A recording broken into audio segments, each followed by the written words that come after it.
Okay, my name is Rosa Arce, and I'm going to do a persuasive speech. And it's going to be a speech for 1311 with Professor M. Brooks.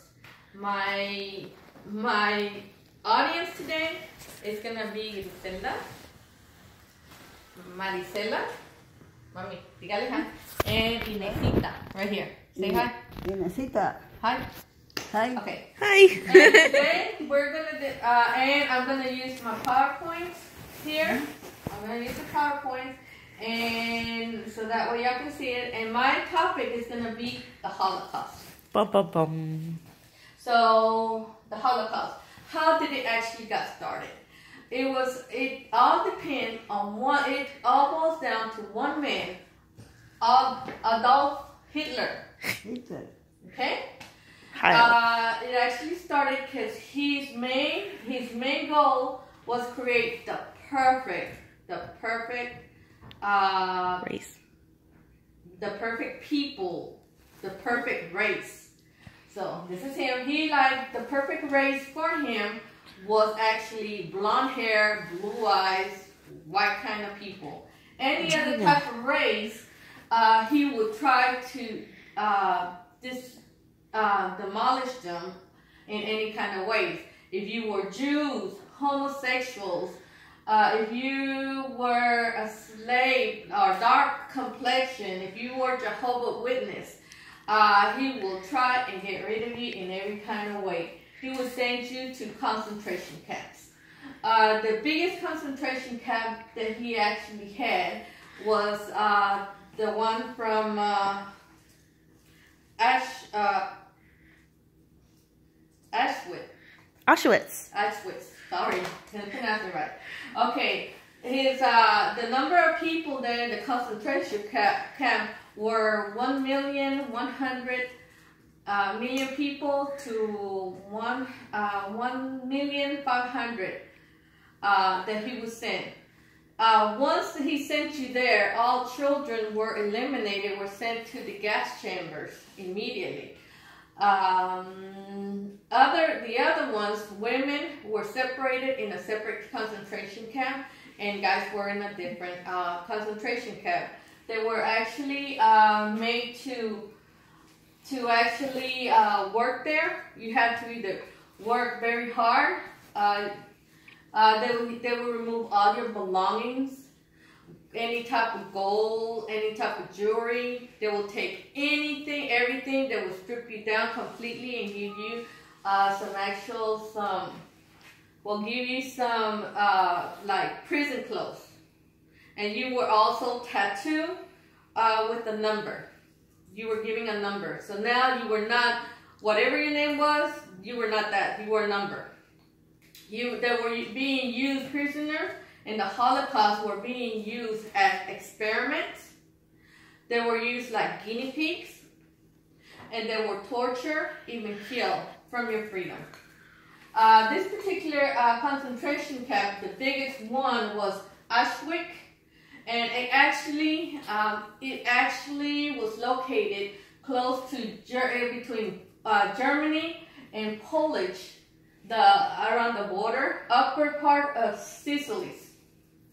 Okay, so y'all can see they were not giving hardly any food. They were just whatever the ration were. That's all you were gonna get. People were so unnourished. And what they did was they were gassed. Like a percentage of them were gassed and killed. They made special ditches for this for the bodies whenever they were gassed and killed. They were placed on big old ditch. And they were covered. They were either burn them. They were not going to bury them, or trying to dispose them because the smell was getting too bad, really, really bad. So they had to do something. So I think they were starting to burn the bodies. Okay. Mm-hmm. So again, because Hitler wanted to make the perfect race. of being white. See concentration. See the bodies that were just placed in ditches, in holes. It was so unbearable, those camps. They were not given actually a nice place to stay. They were just being placed in an area like that. So again, we have a dictator over here that actually wanted the perfect race. And so the question is, by him trying to create the perfect race, he actually, the way he came to power, I mean, how can that be where we having millions and millions of people against one particular man, one dictator, one person? So, in my opinion, I think that if everybody would have acted together, they wouldn't have let this man actually come to this power and actually got rid of so many people. That's just my opinion. But he wanted to make Germany great again. And he wanted to make Germany great again. That's right. So, does anybody have any questions? So when it comes to like the Holocaust, you said that if everybody would have united together to stop him from the beginning, he wouldn't have rose to power.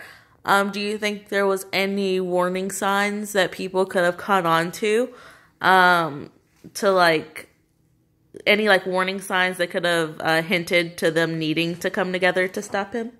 Yes, I totally agree. There were a lot of signs where how do I put it? The signs were where he was getting so popular, very, very popular, and what actually got him into power were the elite people, where they voted him into government, and it's something similar to what's going on today, but hopefully by him being so popular with the elite, they were thinking that he was going to make Germany great again. That how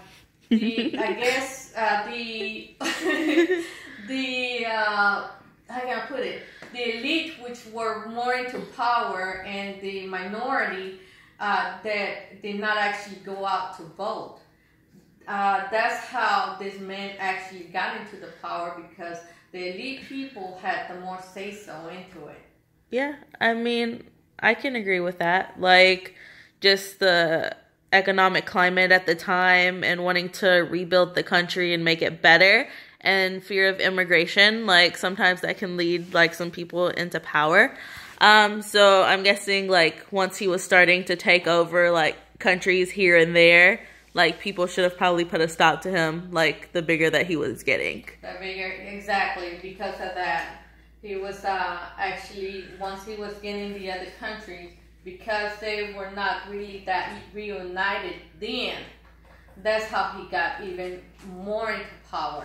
And I agree with that due to what's going on in today's world with our president, Donald Trump. I'm not into politics, but you can kind of see similarities. The similarities between what's going on with our minority. Well, actually, we're the majority nowadays, but he wants to get rid of us, but he doesn't notice that we're all immigrants, including him and his wife, but he doesn't see that point because he's arrogant like Mr. Hitler over here.